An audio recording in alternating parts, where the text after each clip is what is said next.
Quero abençoar o pessoal que está na live. Nós estamos aqui iniciando o culto para que você possa receber aí uma bênção poderosa agora da palavra de Deus. Você pode ficar em pé? Vamos ficar em pé para nós fazermos uma oração de gratidão a Deus por essa palavra. Você vê que o foco da igreja esse ano é ensino, crescimento na palavra, ensino para as crianças, ensino para os adultos. E o ensino não é simplesmente para você se encher, virar um pavão, né? E falar, olha, tá bom, agora eu sou teólogo. Não, é para você aplicar, para você ser discipulador, né? Para você ficar... Teologia é maravilhosa, desde que você pratique, né? E eu quero agradecer a Deus porque você está aqui, para que essa palavra tenha um direcionamento. Sérgio me lembrou aqui, né? Eu esqueço, Sérgio. Essa igreja é uma bênção. Cadê os meninos?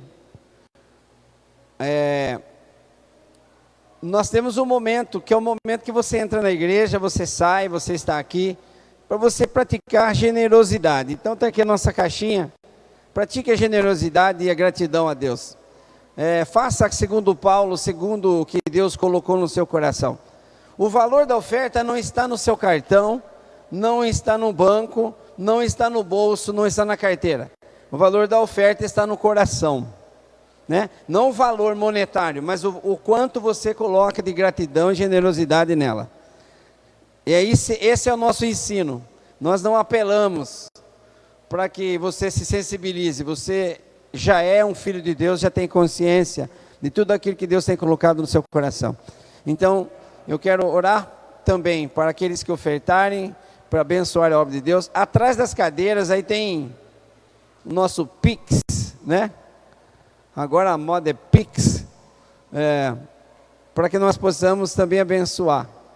Nós estamos próximos do dia 10, né, Sérgio? Que todos possam ser generosos aí para nós cobrirmos as nossas despesas aqui, em nome de Jesus.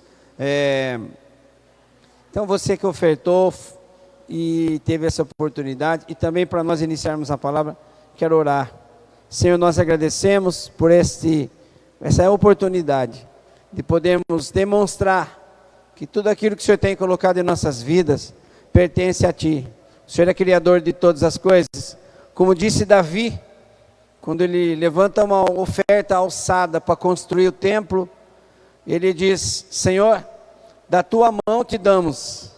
É como se Davi dissesse, Senhor, o Senhor nos dá, nós devolvemos. Então essa é a visão, que é a generosidade e a gratidão, seja maior do que as nossas necessidades, porque é o Senhor que tem cuidado de nós. Abençoa todos aqueles que se moveram nesse sentido hoje, em nome de Jesus. Abençoa a tua palavra hoje, quanto mais o Senhor tem abençoado, que o Senhor possa trazer a nós as tuas revelações, aplicação na nossa vida, e possamos sair daqui como uma boa semente que vai germinar, dar 30, 60 e 100, e produzirmos para a honra e glória do Teu santo nome. Amém. Sentem dando glória a Deus, glória a Jesus. Eu queria falar sobre um tema que é bem propício para Santa Ceia, porque hoje é um dia de encontro com o Senhor e com a igreja. É um dia de reafirmarmos a aliança que nós já temos com o Senhor. Nesse dia você diz assim, Senhor, eu me tornei discípulo, e nesse dia 4 de fevereiro de 2024, eu continuo discípulo, eu continuo aliançado. A ceia é uma memória daquilo que Deus já fez em nossas vidas, e quando você faz essa memória, você também anuncia. Paulo diz que nós anunciamos. Então a ceia não é só o momento de você se alimentar, renovar a aliança, mas é o momento de você anunciar. Anunciar para quem? Portas abertas, para aqueles que quiserem. Live acontecendo, para aqueles que ouvirem, forem alcançados. também para as regiões celestiais, onde demônios batalham com os anjos que estão à proteção da igreja, as potestades que Paulo chama, que nós enfrentamos, as nossas batalhas. Eles assistem, nós honrando o nome de Cristo, porque a ceia foi o dia da entrega, foi o dia em que Ele deu o pão, o corpo, o dia que Ele deu o cálice, o sangue da nova aliança. Então, quando você celebra, você anuncia, você renova, você diz: estou aqui, graças te dou, porque estou aqui, porque o Senhor me tem sustentado até aqui. E é um momento de aprendermos quando nós anunciamos. E eu queria que, nesse dia especial, falar sobre fazendo discípulos, gerando discípulos. Nós precisamos gerar, como um ventre de Maria que gera a vida, né? A vida que é a luz dos homens, segundo João. Ela foi um momento, o local, o templo, né, para poder gerar. Nós também somos geradores de vida, nós geramos vida nas pessoas. Nós somos os verdadeiros mãos e pés de Cristo, da continuidade daquilo que é. Paulo diz: sede meus imitadores, Coríntios 11:1, sede meus imitadores, tornem-se, ele quis dizer, tornem-se meus imitadores, como eu imito a Cristo.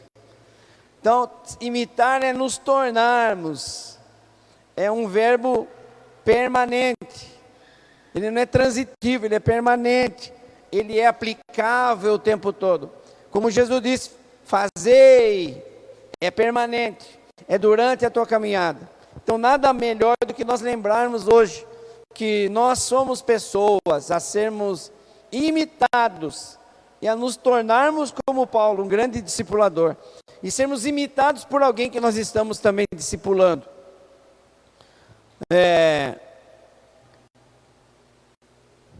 A cada dia que passa, você se torna mais parecido com aquilo que você ama.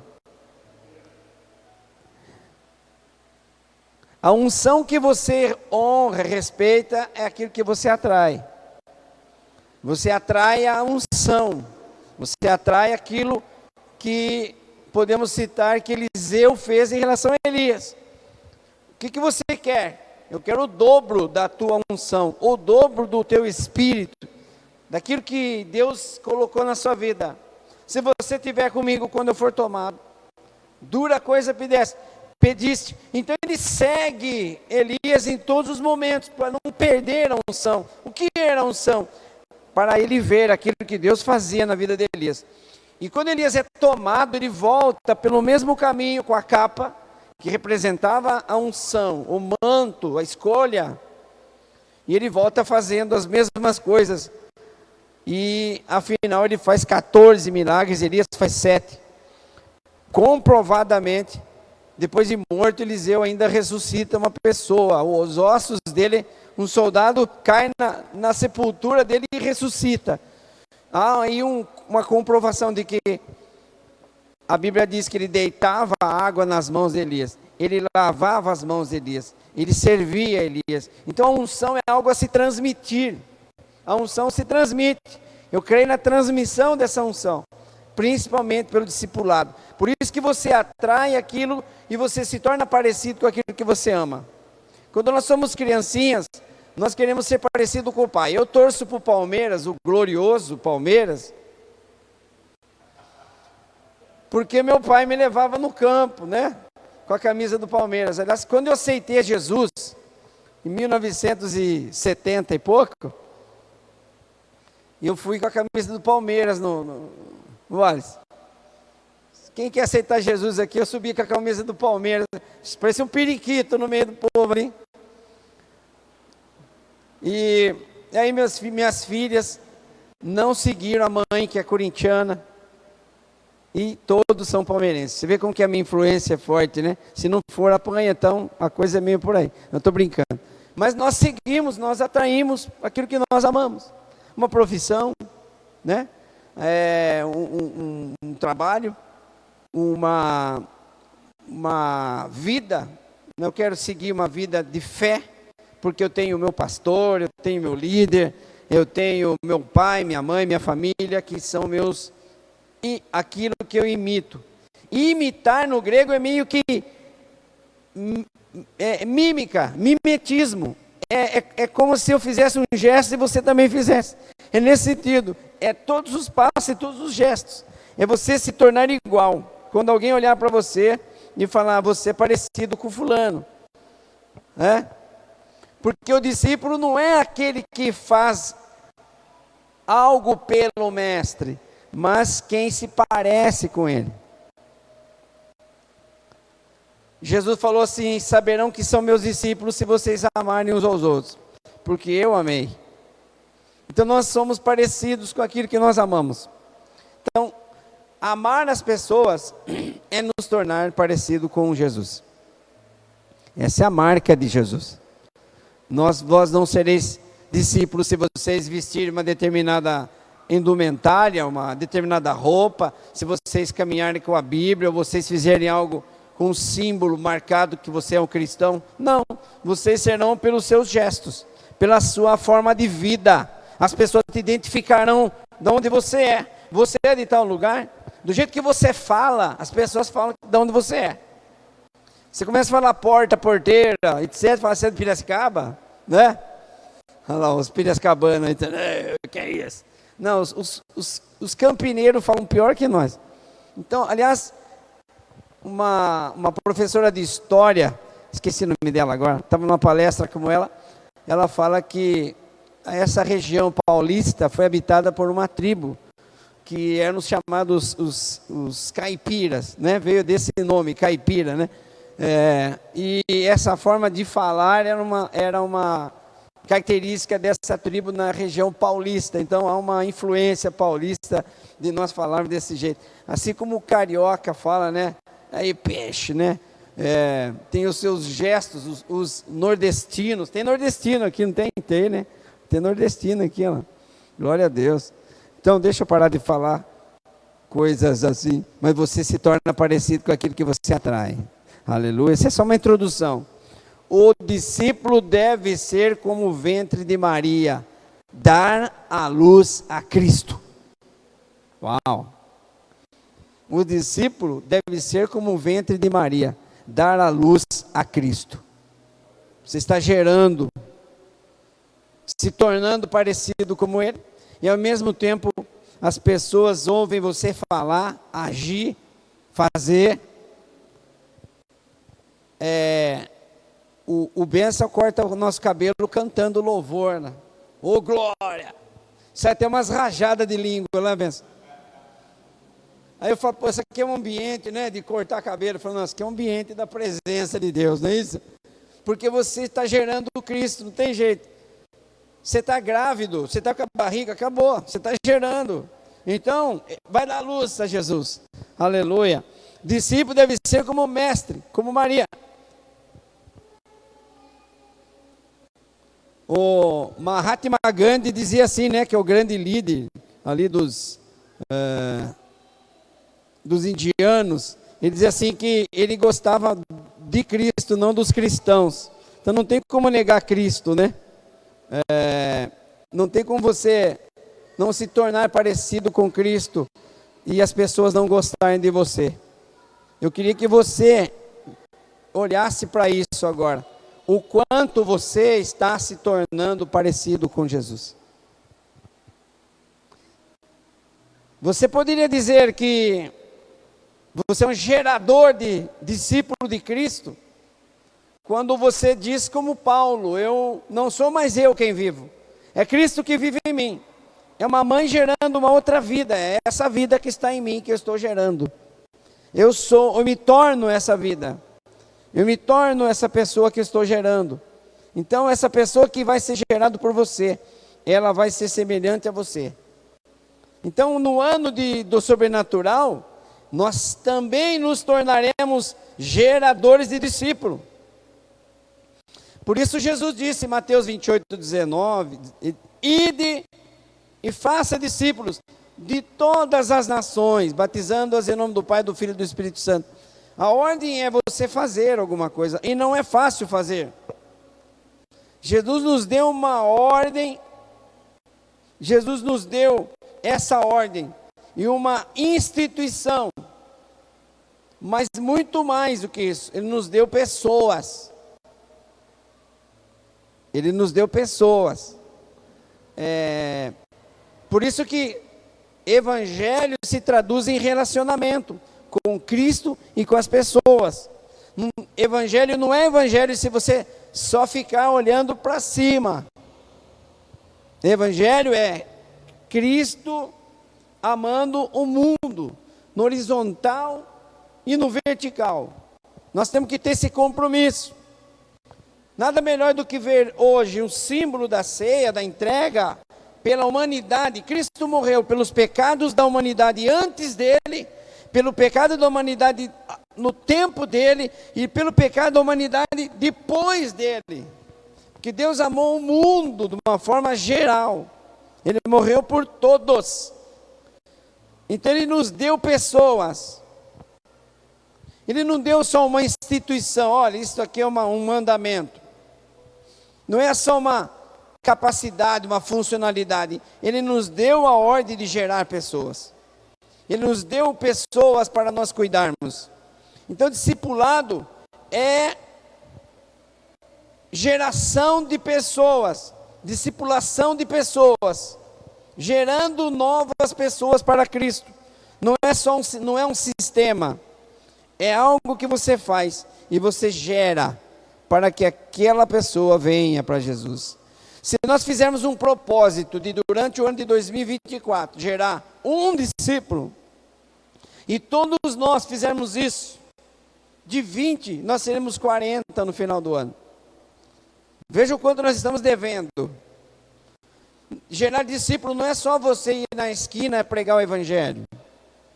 Gerar discípulo não é só você fazer uma campanha de distribuição de material evangelístico. Não é só você fazer um lugar de um culto ao ar livre. Gerar discípulo é como um bebê que você está alimentando ele, cuidando dele, sentindo o que ele está sentindo, curando aquilo que ele está precisando ser curado. Da forma que você foi tratado, você tratar aquele que você está trazendo. Isso tem que ter tempo de qualidade com aquela pessoa. Tem que ter um tempo de oração, tem que ter um tempo de leitura para você ter conteúdo, para você transmitir, e tempo de ouvido, para você ouvir aquilo que o Senhor vai colocar no teu coração para você ministrar naquela pessoa, até que ela receba os primeiros leite, o primeiro alimento, ela começa a crescer em Cristo. Você está sendo um pai, você está gerando um pai e uma mãe. Isso é gerar alguém, é se preocupar com alguém, é ter alguém debaixo do teu cuidado. Então é cuidar, é ser cuidado. Por isso o ensino, para você ser cuidado, para você cuidar. Por isso a oração, para que você possa crescer bem alimentado. E eu queria que os meninos colocassem para mim, Lucas 5, 1 ao 11. Porque se tiver uma forma de você fazer discípulo, se houver um modelo a seguir, esse modelo se chama Cristo. Ele é o que nos dá as condições e o conhecimento para nós fazermos discípulo, como Cristo fez. Todas as vezes que eu no ministério penso em algo em relação à igreja, à minha vida, à minha família, as pressões que a gente passa, a primeira imagem que vem no meu coração é Cristo. Se Ele passou, nós também passamos. E nós passaremos. Então, quando você estiver em uma situação de angústia, dificuldade, no teu ministério, na tua vida pessoal, no teu trabalho, em qualquer circunstância, pense em Cristo, como Ele fez e como Ele passou. Ele é o nosso modelo. Como eu disse aqui, a minha família pode ser o teu exemplo, mas não é o teu modelo. Minha família é falha, eu sou falho, nós somos falhos. O modelo é Cristo. Paulo diz, me imita imitar Cristo. Porque Paulo em muitas ocasiões disse assim, que o bem que ele queria fazer, ele não conseguia, o mal que ele não queria, ele fazia. Paulo tinha um espinho na carne, tinha suas fraquezas. Ele dizia que eu gloriava a Deus nas fraquezas. Então ele era humano. E ele disse, então eu estou humano imitando a Cristo, então me ajude a imitar a Cristo, não me imite a mim só. Esse é o nosso foco, não nos tornarmos perfeitos, mas seremos perfeitos no dia quando estivermos com Ele. Mas enquanto estamos aqui, nós seguimos Ele que é o perfeito. Então a forma melhor de fazer alguma coisa é ver o que Cristo fez. Lucas 1,11 diz assim, certo dia Jesus estava perto do lago de Genezaré, e uma multidão o comprimia, e de todos os lados para ouvir a palavra de Deus. Olha isso, isso é raro hoje, comprimir o pastor, a igreja, o movimento, para você poder ouvir a palavra. As pessoas estão indo mais atrás de milagres, curas, facilidades, prosperidades e etc, né? Mas para ouvir a palavra de Deus é o que eles fizeram aqui com Jesus. Então ele viu à beira do lago 2 barcos, deixando ali perto pelos pescadores, que estavam lavando as suas redes. Então ele estava sendo comprimido, mas ele olhou 2 barcos, pescadores lavando a rede. Essa era a cena. Entrando em um dos barcos, o que pertencia a Simão, pediu-lhe que o afastasse um pouco da praia. Então sentou-se no barco e ensinava ao povo. Tendo acabado de falar, disse a Simão, vá para onde as águas são mais fundas e lance as redes para a pesca. Simão respondeu, mestre, trabalhamos muito a noite inteira e não pegamos nada. Mas, porque és tu quem está dizendo isto, ou segundo a tua palavra, vou lançar as redes. Quando fizeram, pegaram tal quantidade de peixes que as redes começaram a se romper. Então fizeram sinais aos seus companheiros do outro barco para que viesse ajudá-los. Eles vieram e encheram ambos os barcos, a ponto de começarem a afundar. Deus é generoso, né? Ele exagera na quantidade. Quando Simão Pedro viu isso, ajoelhou-se aos pés de Jesus e disse, afasta-te de mim, Senhor, porque sou um homem pecador. Ele diz, tu és de Deus, eu sou muito pecador para ficar perto do Senhor. Só um milagre faria isso. Pois ele e todos os seus companheiros estavam perplexos com a pesca que haviam feito. Como também Tiago e João, os filhos de Zebedeu, que eram sócios de Simão. Jesus disse a Simão, não tenha medo, de agora em diante você será pescador de homens. Uau! Eles então arrastaram os seus barcos para a praia, e aí está o segredo. Evangelho não é ganhar tudo, evangelho é deixar tudo. Deixaram tudo e o seguiram. Aleluia. Então, como que nós aprendemos com Jesus? A primeira coisa é, certo dia Jesus estava perto do lago de Genezaré. Então Jesus estava diante de um cenário. Então Jesus, quando ele está perto de um lago, que ele escolheu na região da Galileia para iniciar o seu ministério, porque lá as pessoas estavam abertas a ouvir o Evangelho, e não conheciam o Evangelho e a verdade a respeito de Jesus. Capítulo 4 de Mateus diz que Jesus saiu da sua cidade, de Nazaré, aonde ele foi quase que jogado no precipício abaixo, quando ele prega na sinagoga. Então ele muda-se para Cafarnaum, aonde o povo estava ávido, sedento, faminto, necessitado. Aleluia, de ouvir a palavra. Então ele vai perto daqueles que querem. Essa é a primeira lição de Jesus. Busque ganhar intencionalmente os perdidos. Ele muda de cidade para fazer isso. Ele muda a trajetória para ficar perto daqueles que de fato precisam. A Galileia dos gentios. A respeito da Galileia, é um lugar aonde o evangelho se espalharia mais facilmente, devido a uma grande quantidade de etnias, de povos misturados ali naquela região. Um lugar portuário, um lugar de passagem, um lugar de comércio. Então Jesus foi estratégico.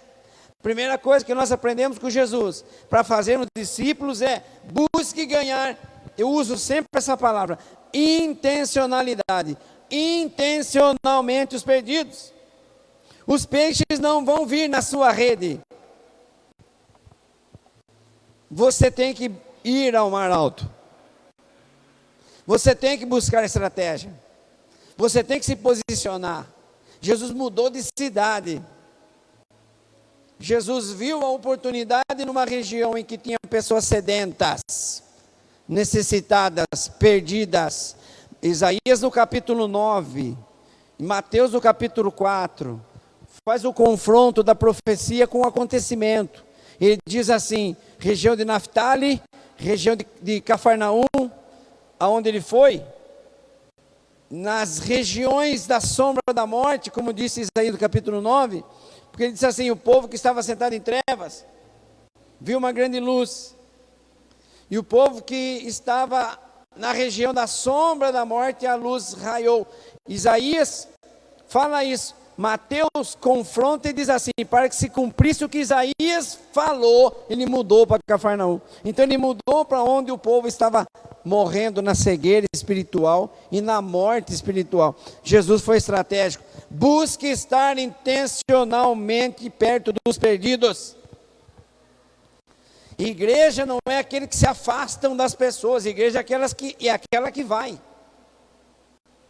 Mas eu não consigo evangelizar porque eu tenho que levar alguém na igreja. Não, você é a igreja. Evangelize, fale. Você é a igreja ali, aonde você está naquela hora. Você possui todos os atributos de Cristo e a ordem de Cristo para manifestar a palavra de Deus ali, falando, sendo exemplo, convidando. A igreja é o lugar onde nós nos encontramos em comunhão.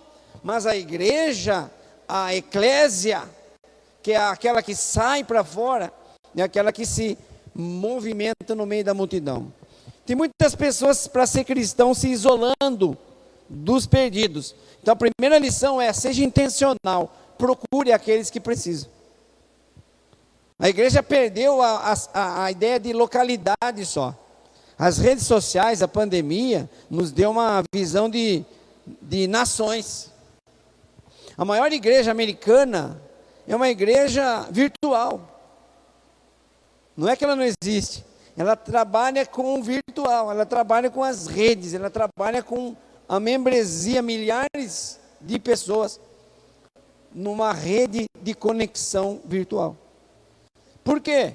Nossa, isso aí é o fim dos tempos. Não, isso aí é usar as ferramentas que os tempos nos dão. Nós começamos a fazer live na pandemia, né, Serginho? Não paramos até agora. Tem 940 pessoas seguindo a Reino. Saltinho tem 200 e poucas pessoas nos seguindo. Católicos, evangélicos, quem quer que seja, está lá nas nossas lives para ouvir uma palavra dessa. Então veja isso. Nós precisamos ser intencionais. Fala isso comigo. Não é um trava-língua, mas é quase. Intencionalidade. Eu preciso ser intencional, como Jesus foi. Então no versículo 1, parte A, diz assim: ele estava no lago de Genezaré. Ele estava no lugar que ele escolheu estar. Ele foi intencional. Ele escolheu mudar. Ele escolheu estar perto daqueles que precisavam. Uau! Seja intencional. Não se afaste das pessoas que precisam do Evangelho. Não se afaste. Você é a resposta para o lugar aonde você está. Uau! Você é a resposta para o lugar onde você está. Você Kleber, é a resposta para o lugar onde você está. Nós temos algumas experiências que eu estou sempre contando aqui, hoje não dá muito tempo. Nós fomos por um bairro que é muito simples, muito problemático, a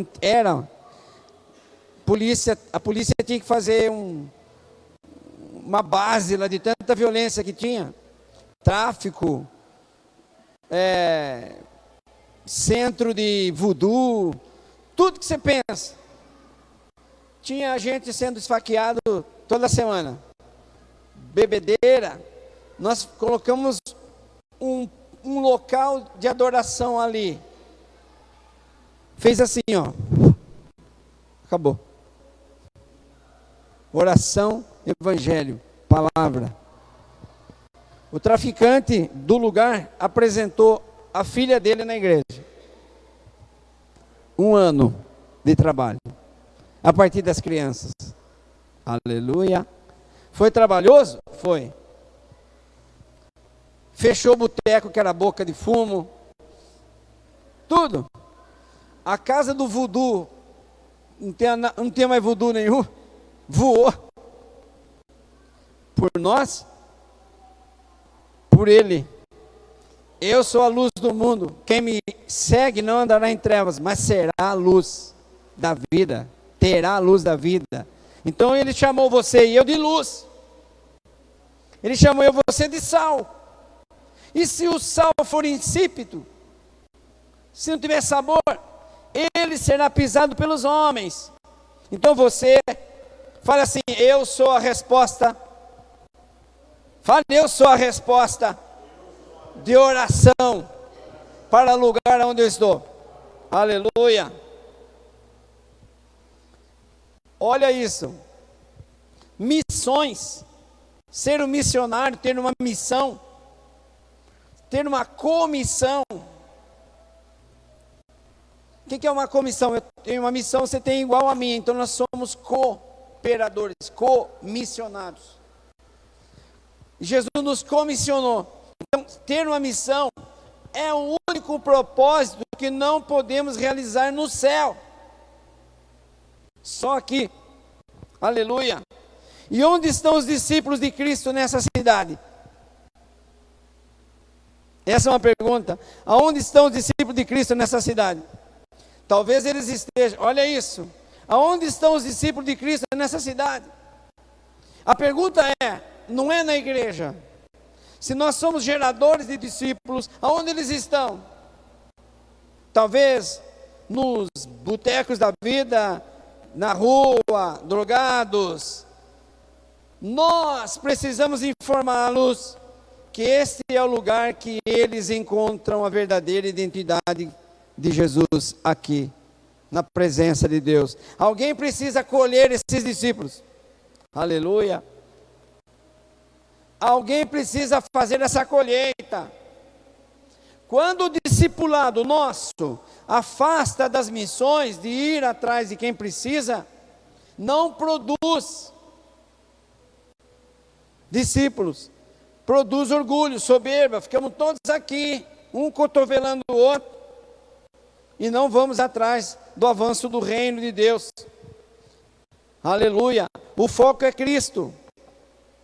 Quando o discipulado se afasta das missões, ele se torna orgulho. Doutores da lei se reunindo para discutir a lei e achar quem é mais santo do que o outro. E não olha lá fora a necessidade daqueles que precisam. Então Jesus nos ensina a gerar discípulo como? Sendo intencionais. Jesus nos ensina a gerar discípulo. Lucas 5:1 fala assim na parte B: e uma multidão o comprimia. Estou lendo aqui. De todos os lados para o quê? Ouvir a palavra de Deus. Então, seja intencional, se aproxime das pessoas, dos perdidos. Segunda coisa, desperte nas pessoas o desejo pela palavra de Deus. Então Jesus foi para o lago de Genezaré, uma grande multidão o comprimia, mas ele despertava nelas o desejo de ouvir a palavra de Deus. A parte B do versículo 1. O discipulador, você e eu, não é aquele que sacia a sede. Olha lá, de Deus. O discipulador gera sede de Deus. Você não é aquele que vai para matar a sede. Você é aquele que gera sede. Você é o sal. Sal é para dar sede, né? Ele salga o alimento, mas depois tem que tomar alguma coisa. Nós somos o sal. O sal é alguém olhar para você e falar assim: por que esse cara é diferente? Por que ela é diferente? Por que eles têm alguns valores e não faz o que a gente faz? O que está acontecendo? Está gerando sede. Jesus fez isso. Jesus se aproxima dos pecadores, mas ele gera sede. Segunda coisa, desperta nas pessoas o desejo pela palavra de Deus. Nenhum de nós somos a voz de Deus. A nossa função é ajudar as pessoas a discernirem a voz de Deus e do Espírito Santo. Você é um o quê? Discipulador, para que alguém também tenha relacionamento com Deus. Aleluia. João Batista falou: eu sou a voz do que clama. Quem clama é ele. Eu sou só a voz. Eu só empresto as minhas cordas vocais. Mas quem está clamando é ele. Você não vai matar a sede. Você vai gerar sede. As pessoas viram Jesus e começaram a cercá-lo para ouvir a palavra de Deus. Devemos ensinar as pessoas a ouvir a voz de Deus, para que elas se tornem dependentes dele e não de nós. Será que é isso que está acontecendo em muitas denominações hoje? Nós criamos filhos para serem independentes. Igreja também é assim. Alguém está precisando de oração, vou chamar o meu líder, meu pastor. Não, ore. Nós criamos, o princípio é esse, do discipulado. Você gerar discípulo, que vai gerar discípulo. Gerar pessoas preparadas para executar aquilo que você faz. Não dependentes. Uma igreja que cria dependentes, você enche fácil. Se você não fizer os 7 dias, não sei do que, você vai. Se você quebrar isso aqui, você está no inferno. Dependentes. Não. Eu oro pelas pessoas. Pastor, eu tenho essa unção para orar pelas pessoas, eu tenho essa escolha? Sim. E não sou eu que dou, é ele que deu. Ide, prega o evangelho, põe a mão nos enfermos, Marcos 16, e serão curados. Fale, execute, exerça. Você cria pessoas para ter a independência que você tem. Aleluia. Ensinamos as pessoas a ouvir a voz de Deus, e não eu sou o super pastor, o super líder, eu tenho o dom para curar, e eu não ensino isso. Eu tenho dom para libertar. Traz as pessoas, vinde a mim. Não, vinde a Cristo. Eu tenho que criar membros dependentes. Aliás, eu tenho discípulos dependentes que exercem essa função. Eu posso te dar uma palavra. Eu tenho uma liderança, mas eu posso te dar essa palavra. Eu tenho uma liderança, mas eu posso orar por você. Eu tenho uma liderança, mas eu posso discipular você. Qual é o seu número do WhatsApp? Eu vou mandar uma mensagem da Reino para você. Eu vou mandar uma mensagem da minha igreja para você. Eu vou trazer para você uns versículos que o pastor coloca lá no grupo. Eu vou discipular você. Eu vou me importar com você. Não, pastor, o senhor vai visitar aquela casa? O senhor vai orar por aquela pessoa? O senhor vai lá no bairro? O senhor vai... Não, você vai. Aleluia. Você vai. Porque o chamado é comissão. Eu e você somos o mesmo. A missão é a mesma. Submissão é o quê? É alguém que está embaixo com a mesma missão. Eu tenho uma missão dentro de uma missão. Submissão. Nós não somos submissos, nós somos comissionados. A mesma missão. Aleluia. Ensine a Bíblia como a sua vida. Lucas 5:3 fala assim: entrou num dos barcos que pertencia a Simão e pediu que afastasse um pouco. Sentou no barco e ensinava. Ensine com a sua vida. Porque é fácil eu mandar os outros fazer, é difícil é falar, faça o que eu faço. Aleluia. Na nossa prática revela a nossa fé. Não é na nossa fala. Não é assim que fazem com aqueles que mais dão o testemunho errado do que bom. Olha lá. E é cristão, olha o que ele está fazendo. Olha o que ele está falando. Ele está ensinando ou desensinando as pessoas com a fé que ele não tem, ou que ele diz que tem. Mas nós precisamos praticar para revelar a nossa fé. A prática revela a nossa fé. Jesus chegou, viu a multidão, deu sede na palavra e sentou para ensinar. Você senta para ensinar? Você senta para falar? Você senta para ouvir alguém? Você senta para ter um tempo de qualidade com alguém? Ou você só, eu oro para que Deus mude as nações. Ok, se você não pode ir em missões, ore. Mas se você pode, do lado da sua casa, sente-se para ouvir. Aleluia. Uau, cadê o uau? Uau, sente-se. A nossa prática revela a nossa fé.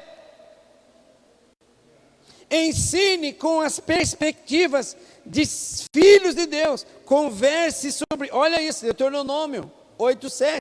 Ensine-as com persistência de ser filho. Converse com elas quando estiver sentado na sua casa, quando estiver andando pelo caminho, quando se deitar e quando se levantar. A palavra de Deus tem que ser de dia e de noite. Medita nela para que você tenha conteúdo. Podemos ensinar a que sabemos, mas as pessoas só são transformadas naquilo que somos. Parece frase de efeito, mas não é. Podemos ensinar o que sabemos, mas serão transformados naquilo que somos. Tem um professor que ele dava aula sobre história. Eu me apaixonei por história. Vou ser um professor de história. Por quê? Porque eu gostei de história, porque ele fazia com que a aula de história era algo maravilhoso. Todos nós temos essa experiência. Aleluia. Fique em pé, igreja, fazendo um favor. Cadê a pastora? Então Jesus, ele se aproxima. Então Jesus, ele causa sede pela palavra. Então Jesus, olha o discipulado de Jesus. Então, nesse capítulo 5, então Jesus, ele senta, então ele se torna, ele é o exemplo, aleluia. E por último, Jesus era movido pelo Espírito Santo. Missões é coisa do Espírito Santo. Ganhar almas é coisa do Espírito Santo. Tem gente que desiste na primeira conversa, porque acha que é ele que vai convencer. Não, quem convence é o Espírito Santo. Eu plantei, Apolo plantou, eu reguei, ou é o contrário, não lembro bem. Mas Deus deu o crescimento. Cada um faz uma parte, mas Deus deu o crescimento. Missões é coisa de Deus. Não é coisa para a igreja. É coisa para o reino. É coisa para Ele. Então seja movido, Lucas 5:5. Simão respondeu: mestre, esforçamo-nos a noite toda e não pegamos nada. Esforço pessoal. Mas porque és tu que está falando, eu vou lançar a rede. Seja movido porque Ele está falando. Vai ganhar alguém para Jesus? Se aproxime. Cause sede. Se mova, senta do lado, perca tempo, ganhe tempo de qualidade com Ele. Aleluia. E não esqueça que a tua missão é a missão do Espírito.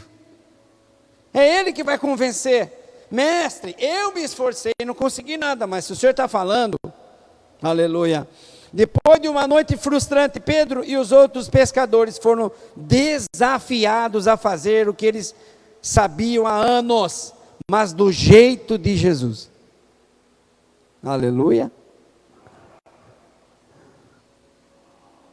Uau! Pastora, vem cá. Permaneçam como vocês estão. Um líder de GDC disse assim para o pastor: já faz 5 anos que estou sendo líder, já estou na supervisão, já sou pastor de rede. E quando eu comecei, eu ganhava, abria 2, 3, 4, 5 células ou GDCs por semana. Hoje, 5 anos depois, eu não consigo abrir nenhuma. Qual é o segredo? O que está acontecendo comigo? O pastor falou assim: quando você começou, você estava na dependência de Jesus. Agora está fazendo pelo seu próprio conhecimento. Não ganhe ninguém pelo seu braço. A coisa mais difícil que tem é você ganhar alguém da família para Jesus. Família se ganha com exemplo, com modelo. E orando para que Deus mande alguém para falar com ele. Porque às vezes o profeta, às vezes não. Jesus disse, não tem honra na sua pátria.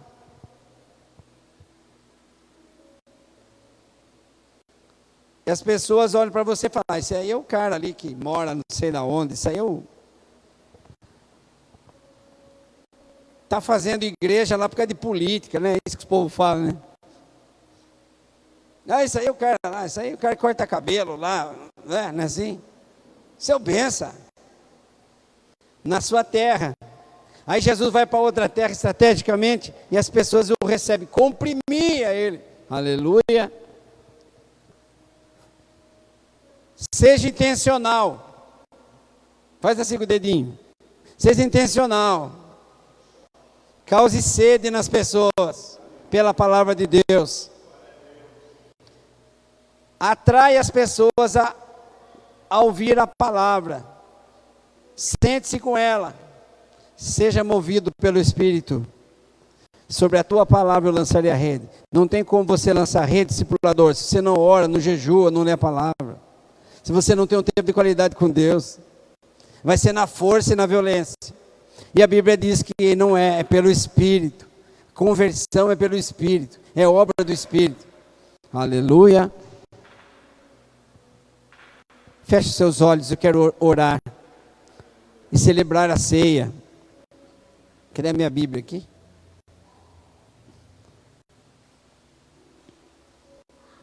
Santa Ceia. Quando Deus, quem está lendo comigo diariamente a Bíblia? Sobre Êxodos, Gênesis, Êxodos, estamos em Levítico, acho que é 14, 15, não sei qual que é o capítulo que nós estamos, de Levítico. Lá em Levítico, Deus dá as santas festas, as festas seriam santas. E uma delas, a primeira delas é a ceia, a festa da Páscoa. Depois tem a festa dos tabernáculos, a festa do Pentecostes, e outras festas que os próprios judeus criaram, mas essas principais eram festas de encontros. E a ceia nós chamamos de santa, porque Jesus faz a ceia hebraica, judaica, agora judaica, e Jesus faz a ceia da nova aliança. A judaica era o cordeiro sem mácula, que deveria ser feito em família e comido em família. E o sangue dele passado na porta.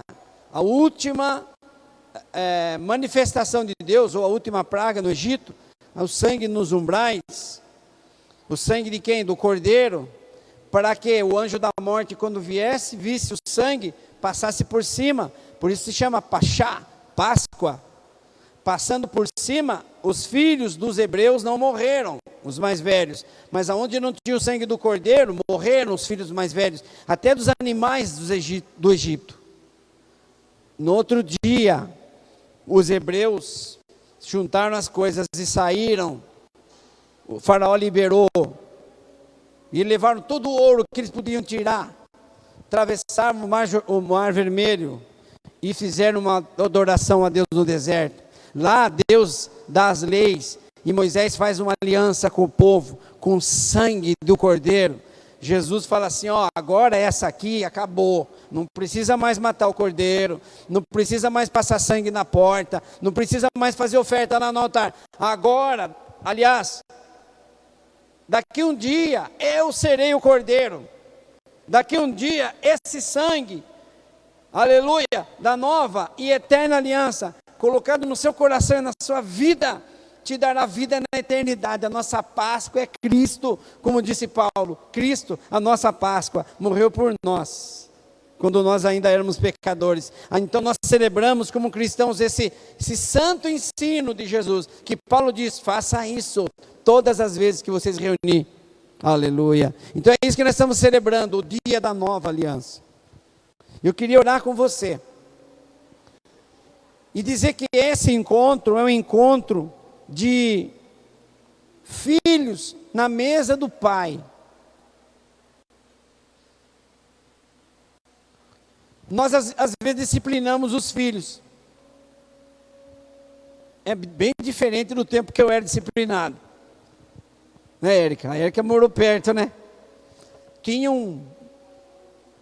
uma moita de árvore de marmelo. Marmelo dá o quê? Dá o que será? Sei lá o que dá. Mas a varinha fazia assim, ó. Dava para pescar com ela. Não quebrava. Você lembra disso? No vara de marmelo? É uma espada. Minha mãe falava assim, ó, olha para o canto ali. Eu olhava e falava, acabou as varas de marmelo. Eu tinha que ir lá cortar as varas para deixar lá para me apanhar. Vai vendo. Não é assim que a gente faz hoje. Hoje é assim também. Não, estou brincando. Mas minha mãe nunca, eu lembro de um dia, ó, eu estou ganhando um tempo com vocês aqui, tem uma cabeça na frente, continue na frente do relógio. Pode ficar, não quero ver. Um dia eu era para chegar às 11 horas em casa da escola, eu cheguei às 11h15. Minha mãe, por que você chegou atrasado? Nós paramos para pegar umas bananas, nossa, no caminho. Eu acompanhando os malandros. Quem acompanha malandro é malandro. Nós pulamos a cerca, pegamos banana do vizinho. Chegamos em casa, ela falou assim, foi isso? Então mãe, eles pularam, eu fiquei olhando. Tá bom. Você está com fome? Tô. Tá bom, então coma. Minha mãe, Dona Zumira, comi. Você quer um suco de limão? Você quer uma limonada? Claro, mãe, eu quero. Eu até estranhei aquela gentileza, né? Ela fez e bateu geladinho, tomou. Você já comeu? Já, mãe. Já tomou? Já. Então vem aqui. A varinha de marmelo comeu. Então, o pai e a mãe nunca tiram a gente da mesa para disciplinar. A ceia não é tirar ninguém da mesa. A ceia é trazer para a mesa. Aleluia. Não vai participar porque você falou, porque é a oportunidade de você falar, Senhor, o Senhor me conhece. O Senhor conhece meu coração. Eu quero estar na mesa. Ninguém tira ninguém da mesa. Se tiver que tirar da mesa, eu sou o primeiro a sair. Porque eu sou falho e pecador. Aleluia.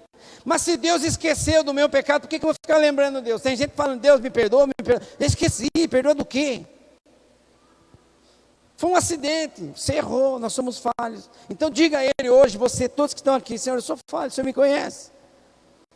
Porque eu quero estar na mesa. Eu quero lembrar que eu sou discípulo e sou discipulador. Olha a aliança, de novo, lembrar do meu compromisso. Fecha os seus olhos, Pai. Obrigado por essa oportunidade. A mesa está servida, simbolicamente, mas no mundo espiritual ela é uma realidade. Isso aconteceu e está acontecendo de novo aqui, no momento espiritual, lembrando que o inferno perdeu, a morte perdeu, os pecados foram perdoados, nós somos justificados, nós somos agora filhos, e nós agora podemos participar da mesa, porque nós somos herdeiros, nós somos co-herdeiros, Pai. Então que o Senhor venha nos abençoar, que a Tua graça soberana venha cuidar de nós, em nome de Jesus, que nós sejamos perdoados aqui agora, no nome santo do Senhor, para a honra e glória de Jesus, que nós possamos participar.